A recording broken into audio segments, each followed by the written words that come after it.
I've always been interested in the prospect of playing competitive Pokemon. While many believe the main series has become rather stale, the competitive scene continues to grow every single day. Despite my interest, I've yet to find time to dedicate myself to learning the ins and outs of high-level play for various reasons, the biggest being the immense amount of time it takes to raise Pokemon that are viable in the competitive scene. So you'd think a tool like Pokemon Showdown would be the trick to getting me started, right? Yet, I find myself wanting more. It's got me thinking, what if Nintendo released their own version of Pokemon Showdown on a home console? First, let's discuss why this game should exist. Hit 'em, baby! Pokemon is an RPG where progression through leveling up is integral to the adventure. The satisfaction of defeating a skilled opponent wasn't something you experienced immediately.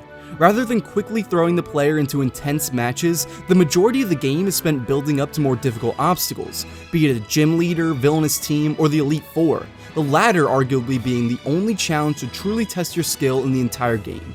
You have to prepare for the Elite Four, not because their teams are the most challenging, but because you have to prepare for 4 different trainers and their champion in succession. It truly tests your skills as a battler, capturing the spirit of competitive Pokemon, as opposed to being an endurance challenge like the rest of the game. Released in North America 2 years after the original Duo, Pokemon Stadium offered a rather unique take on Pokemon battling, allowing players to transfer their Pokemon team from their Game Boy onto the big screen via the N64 transfer pack. It was something spectacular to see these Pokemon in glorious 3D with tons of unique animations compared to some of the uglier sprites on the Game Boy. The pull was to be able to battle your friends in 3 dimensions, but something else kept me around for much longer. If you don't have the ability to transfer your own team into the game, you're provided with Pokemon for rent, all of which are scaled to each other's level. It's balancing that increases the number of options in battle, something that wouldn't make sense in an RPG or becoming stronger as part of the game. Do you pick the evolved Pokemon with the highest stats, or do you go for its previous form with a stronger move pool? This makes the pool of viable Pokemon much larger, even including the ones that exist in the main series simply as a stepping stone to a stronger fighter. Various single-player modes provide a battling experience that requires you to use your head, anticipating moves with switch-ins in a balanced team, instead of forcing your way through with powerful Pokemon. You can't contribute a loss to the fact that your team is under-leveled, because there are no levels. Every mistake made is your own, and the only way to get better is to play smarter. It's a solid Pokemon battling experience, but it's old. With all the additions to the Pokemon formula added since its release, the Stadium series has become irrelevant. At the time, it was a good indication of the potential of competitive Pokemon, but since then has been left behind newer generations. Enter Pokemon Showdown.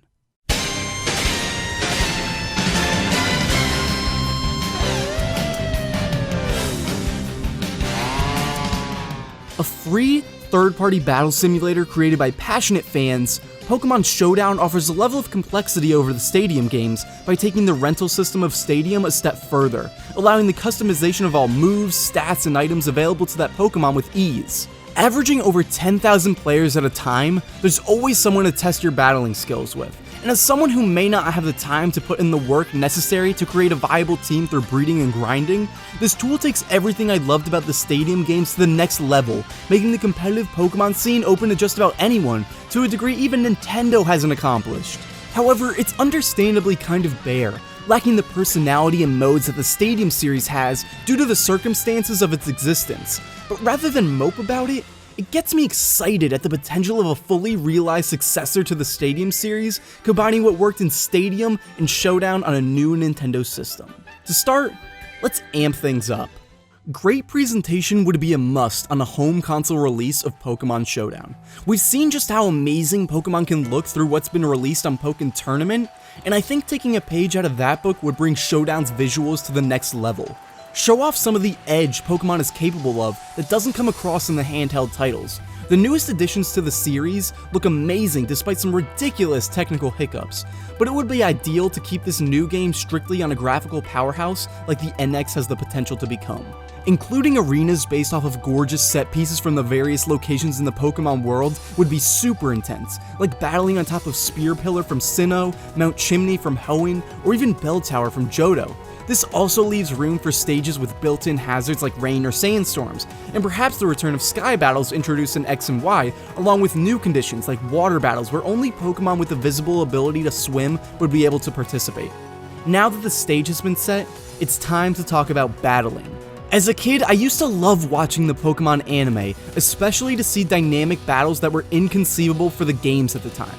There's just this disconnect between what I want to see from a battle and what we've experienced up to this point.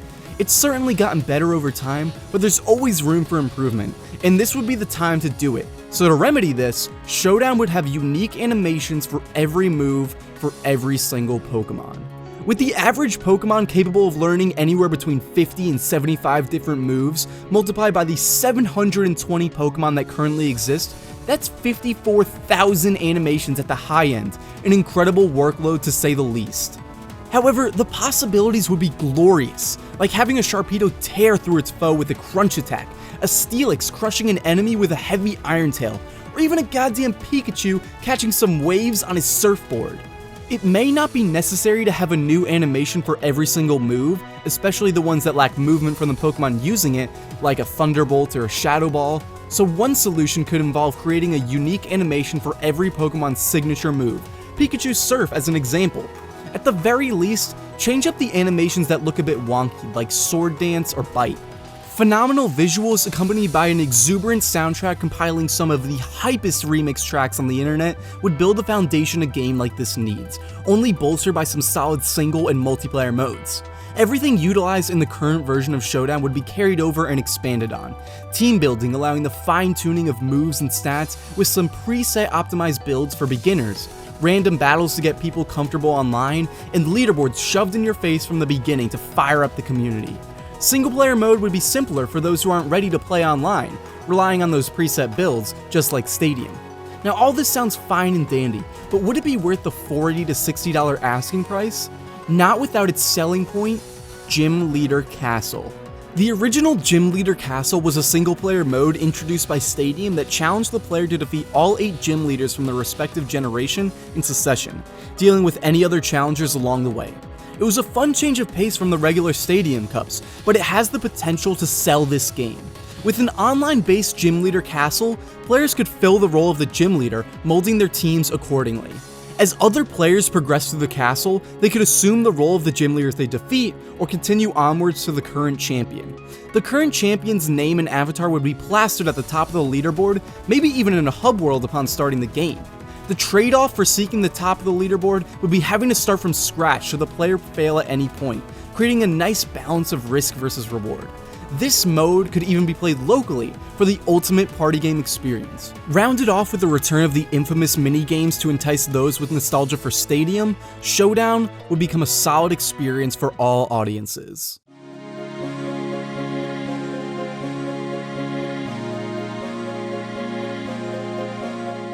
With a few solid game modes in a bustling online community, I think the market exists for an official shining version of Pokemon Showdown. X and Y taught us that Game Freak wants to shrink the gap between the casual and competitive players by recognizing and simplifying EV training with additions like O-Powers and Super Training, but it's not enough. The groundwork has already been laid by Stadium and Showdown. All that needs to be done is to add a little flair and a little polish, and the bubble separating the casual and competitive Pokemon communities will be ready to burst. Something Nintendo is all about.